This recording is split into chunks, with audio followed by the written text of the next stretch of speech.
gabadhan magaceedu waa Shukri Abdirahman. My father was taken in the middle of the night by Mohammed Ziad Barre's regime. Eventually, he was returned to us, but Barre's men had poisoned him for refusing to join his regime. dalka Mareykanka ayay haatan ku nooshahay gaar ahaan gobolka Minnesota oo ah halka ay ku nool yihiin Soomaalida ugu badan Amerika.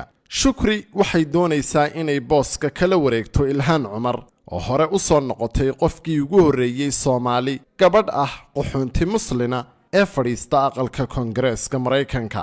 maray ka hadlaysay taariikhda qoyskooda Shukri waxay sheegtay in goor habeennimo ah iyaga oo ku sugan Soomaaliya lala baxay aabahood isla markaana ay sumeeyeen rejiimkii Maxamed Siyaad Barre kadib markii uu diiday inuu ku biiro rejiimkaasi. waxay sheegtay inay lafahooda kala carareen Soomaaliya oo ah dal dagaaladu ay si ba'an u saameeyeen isla markaana ay gaadheen goobaha isku raranta ah ee Kenya halkaasi oo qiyaastii 4 sano ay ku soo qaateen iyagoo oo ku sugayay rajada ah sidii ay u gaari lahaayeen Mareykanka.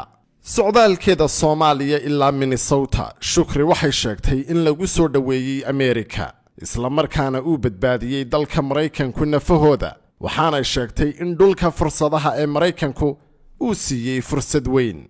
waxay sheegtay inay 10 sano ka tirsanayd ciidamada Mareykanka isla markaana ay ka soo dagaalantay Ciraaq halkaasi oo ahayd bartii ay isku jeclaadeen askari ka tirsanaa ciidamada kaasi oo ay 3 ubad ah isku dhaleen inkasta oo uu aakhirkii u geeriyooday dhibaatooyin maskaxeed oo ka soo gaadhay dagaalka. ku biiristeedii ciidamada Shukri waxay sheegtay inay ku dhiirigelisay kadib markii ay aragtay diyaaradihii Mareykanka ee Black Hawk kuwaasi oo lagu soo riday Soomaaliya sanadihii 1990-yadii iyadoo markaasi lagu laayay ciidamo Mareykana Soomaaliya. Shukri ayaa ku doodaysay inay tahay qaxoonti hooye ah muslim madow ah qof reer Minnesota ah iyo Mareykan isla markaana aan Ilhaan Cumar dib loo dooran sanadkan ee ay tahay inay iyadu bedesho. qodobada ay ku doodayso ayaa waxaa ka mid ah inaan awood dhimis lagu samaynin ciidamada booliiska iyadoo Ilhaan Cumarna ku eedaysay inay dayacday dadka reer Minnesota